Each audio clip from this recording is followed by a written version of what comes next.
he who realizes that the whole universe is really nothing but consciousness and remains quite calm, is protected by the armour of Brahman, he is happy.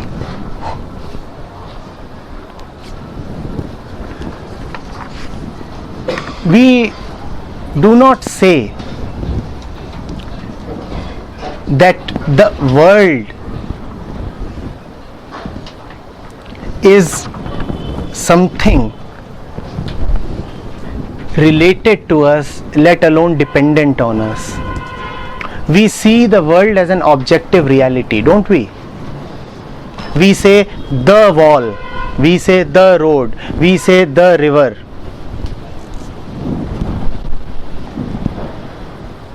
Downstairs, yesterday, a woman was sitting by the window. There is a window like this downstairs also. And deeply she was staring at the river. And her face looked so blissful. A young woman, a book in her hand, a glass of tea on the table, and she is looking at the river, eyes half closed, the face as calm and composed as an Indian goddess. I asked, would she really look at the river the same way if the memory that this is a holy river is wiped off her brain? If the knowledge that this is called a holy river by the society is deleted from her memory, would she still be looking so spiritually at this river? We don't know. You ask yourselves.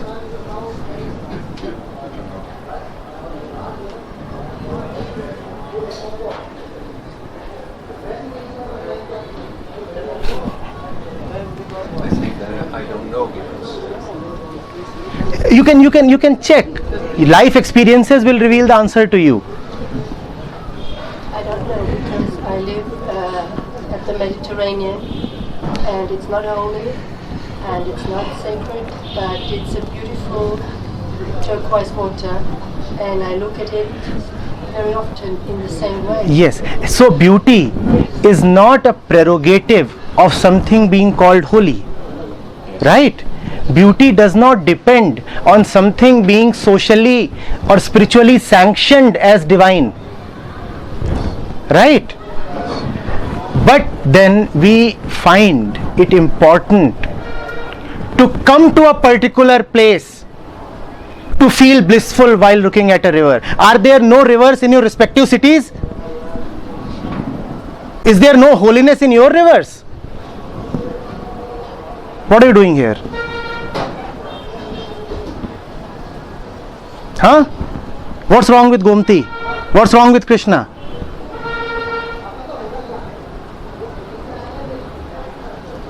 But then you won't look at them the same way. That is what is meant by understanding that what I see outside is a projection of what this is already stuffed with. I do not see anything outside except that which I am conditioned to see. At two levels. One, social level. I attach meanings to objects according to the society that I come from, according to the culture and education that brought me up. I look at objects and the meanings that I give to those objects are the meanings that I have been taught to give to them. That is at the social level. Then at the physical level, the very configuration, the very spatial configuration of objects depends on the configuration of my brain. What do you think? The universe being three-dimensional is a reality? No. The universe being three-dimensional is a property of the configuration of this evolutionary brain. A different kind of brain and the total universe will change. What do you think? If an alien lands here, he would look at the world just as you do. What do you think? He would see the same colors? this world in an objective form as it appears to us is not really objective. It is a function of the material in here, and the meanings that we give to those objects are again not independent meanings. Those meanings are the ones that we have been taught to assign to those objects. You look at a cross. Does a Hindu get the same feeling as a Christian gets? Come on, it's a cross. It's a cross. But then the meaning, the moment you look at a cross, you sense holiness. The moment a Hindu looks at the swastik, he senses holiness. What is this holiness? If your memory is wiped out, I am again asking you, will any of that holiness remain? No. No memory, no holiness. No memory, no spirituality. No memory, no God. No memory, no I. We are living out of our databases. It's a very poor kind of existence. Living out of a database. Worse than living out of a suitcase. I talked to a woman today, Russian, so Christian, and she was talking about, she was doing, what's it called, holotrope breathing. What is it called properly in English, you know? Holotrope breathing technique. I don't know. Rebirthing or something like that. Some technique when they, people, anybody knows the proper English term? Pranayam. It's sort of like pranayam, but it's modern Western technique of 20 years by Stanislav Grof. And it's special breathing like in pranayama, and then they go into specific states, sort of like LSD or sort of like that. And they go through some, I haven't done it, they go through some technique, some emotional things and release, something like that. The different, it's like 4 or 5 hours. So she was saying that she was reliving the crucifixion of Christ. So she was going through the same emotions as Christ when he was. She's saying she had intense pains in the sort of same places where Christ was. The nails were in Christ's body, and also. And I guess Indian people would completely never be able to get experience because that's not something like that. So that's the conditioning to. We have done such great injustice to Christ, have we not? We don't spare him at all. We are crucifying him daily, through all these things. We are talking of special techniques of breathing. Look at the sparrow up there on that tree. Does it need a special technique to breathe? Had it been up to us, we would have devised special techniques of making the heart beat.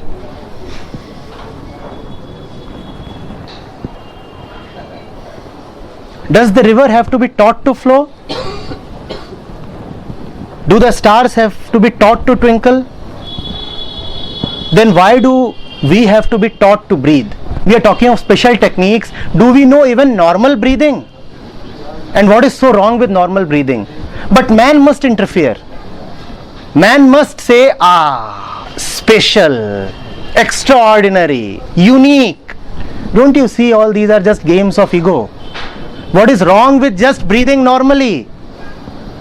The entire existence is all right, breathing normally. Man says, I need something special, and in trying to get something special, he falls below the normal. You don't remain even normal. Usually people don't breathe normally. They have short. Yes. And why don't we breathe normally? Because of fear, all the emotions. Were we born with that? Where does that come from? So that's why we need to be taught. Please understand. Where does this abnormality come from? You are saying fear makes us breathe abnormally. Who injects fear in the child? Parents, society. It's okay, but it's still. And who are our parents? Are they any different from us? Do they intend to put fear in the child? No, they are well-wishers of the child. But because they want the child to be special, so they put fear in him. You must be the world beater. You must shine. Okay, but we don't talk about fear, about the breathing. So You said we breathe abnormally because you are afraid. So on the issue of breathing, we must talk of fear. We must talk of fear. talk about importance of breathing and Yes, people to but breathe. please understand that when you're talking of breathing, breathing is anyway all right, and it has been distorted only by man's intervention. More intervention will not correct it. Two wrongs do not make a right. More action will not help. What you need now, as we previously said, is a stepping back. You do not need to take another step, because if you are the one who is accustomed to taking wrong steps and you have taken one wrong step, even the next step would be doubly wrong. Do not try to correct mistakes. Just yes. Is that the main thing you are proposing or teaching, to step back? Because I understand very much everything you say about the conditioning, and I also think I understand the difference between the the observing or whatever. I don't know the Indian names, and the prasati or something. But are you teaching for a way to? Is it just stepping back? Is it to do what is it? You see, we still want to do something. Can you very clearly see what your intention is? Your intention is to conclude. Your intention is to get one final statement. You still want to do something. You are saying, I am teaching not to do it anymore, and you still want to continue doing by asking this question. You want to do. What is it that you want to do? Infer, conclude, deduce. You have been concluding all your life, sir. One more conclusion. Can you just be here, not concluding, just being, just listening? Huh? Do you see the subtle ways of the ego? How it tries to co-opt just everything? Even when it is talking of not doing, it does something to not to do. What are you doing these days? Well, I am practicing non-doing. So you are practicing non-doing.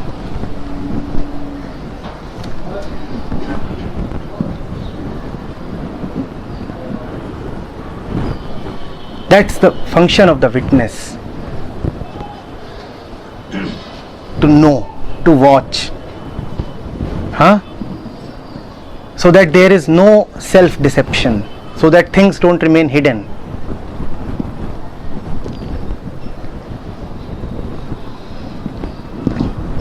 In the Sankhya Yoga vocabulary, they say that when the disturbance happens, the mess gets created when Prakriti and Purush become one, or let's say that when Purusha interferes with Prakriti.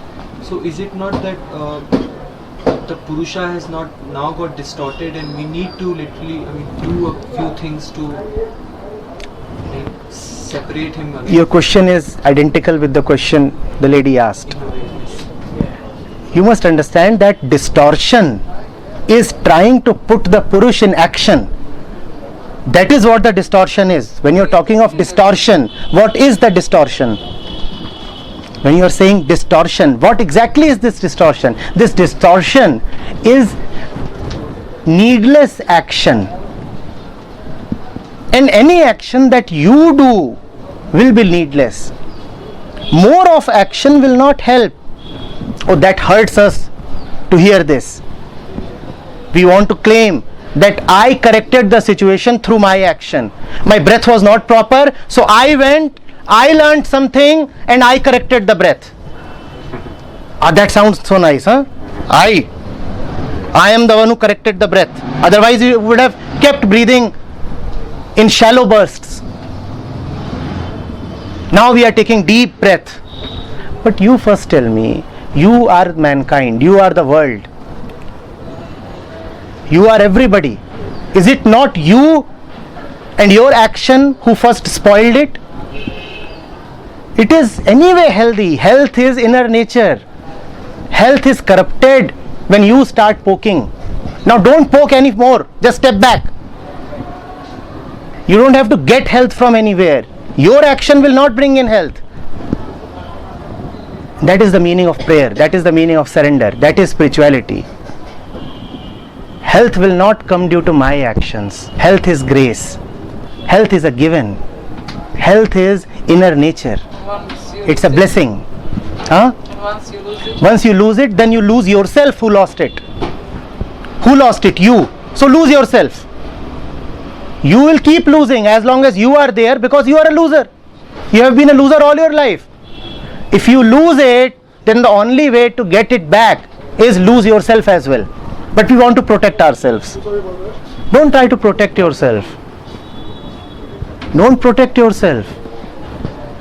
Even an apology is a way to put eye on Lovely. Yes, obviously. Beautiful.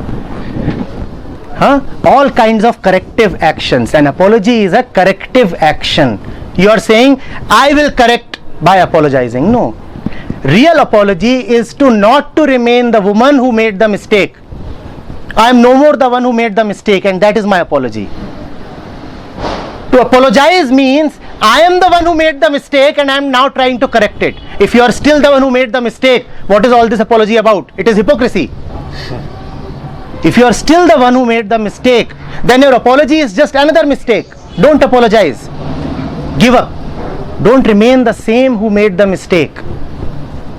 That is the difference between worldliness and spirituality. In worldliness, if you make a mistake, you try to correct. In spirituality, when you realize that the nature of the ego is to keep making mistakes, then you don't try to correct. You just give up. And mistakes are only for the person. And mistakes, wonderful. And mistakes are only for the person. There is no right. Yes, wonderful. Very right. Very right. So as long as the person remains, what will remain? Mistakes. Yes. So the person cannot be healed. Huh? The person cannot be improved. Yes. And it sounds so easy when you say just give yourself up, but it's the most difficult thing to give oneself up. Has it been easy to not to give up? You would have spent a lifetime. Tell me, has it been easy to keep interfering? Huh? Look at the tension in the mind. Look at the load on the consciousness. Has it been easy to be what we have been? Huh? Do we have any idea? Is it possible to have an idea of what it would be to not be what we have been like? We only know our history. We only know what we have been. We only know our patterns. Do we know what would it mean to not to be in these patterns? We do not know that. Yet we are afraid of it. Yet we are reluctant. We kind of oppose. Can there be a middle way? Is it possible to be a spiritual by not giving up? No, I would say there is nothing more, at least for me, there is nothing more difficult in life than to step out of patterns which have been working for 40 years. Yes. And even if you make up your mind, okay, I will drop this, I will not It will not help. anymore. Yes. It's just It won't happen. job. Yes.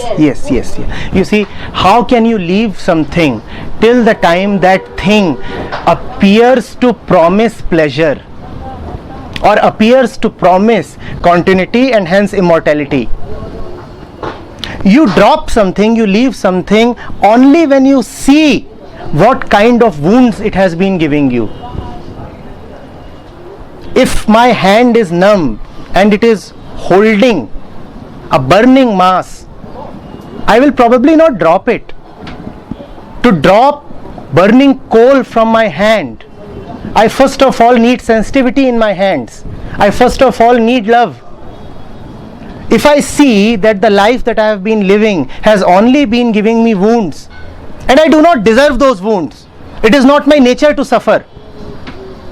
My nature is relaxed joy, and yet I have been unnecessarily carrying loads. That is when giving up just happens. If you say you will give up, giving up will never happen. But the ego is always there. But the ego is always there who is interfering. You see, the ego does not hold on to you. You hold on to the ego because you do not see the nature of the ego. When you see that the ego is not at all your friend, then you take no time bidding it goodbye. Till the time you keep feeling that the ego gives you some benefits, obviously you will protect the ego. To know the games of ego, please watch your daily life. When you watch your daily life, then that which is not required gets dropped on its own. When you see what exactly you are doing when you are typing something in your mobile phone, when you see why you are not going to a certain place and why you are found in a certain place, when you really see that with all honesty, then you drop that which is needless. Rather, that which is needless gets... Please complete the sentence. Do you drop it? Disappears. Yeah. Do you drop it? No. It gets dropped on its own. Renunciation is not something that you can practice. You can never drop. Huh? What about this armor of Brahman? The armor of Brahman. We cannot protect ourselves. We cannot be our own armor. Armor means protection. Armor is something that shields you against an impact, against hurt.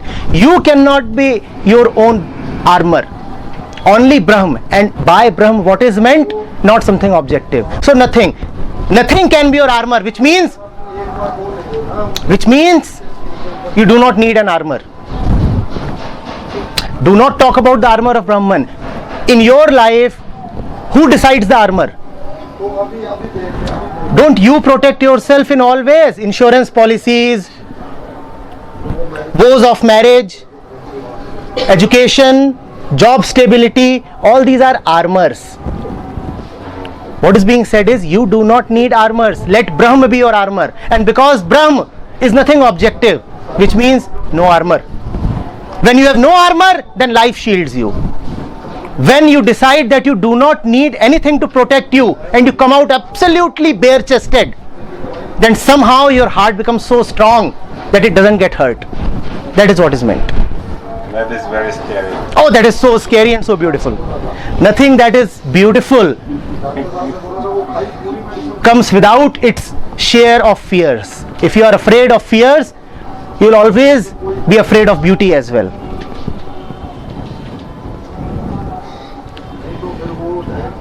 Beauty does not come to those who are small-hearted.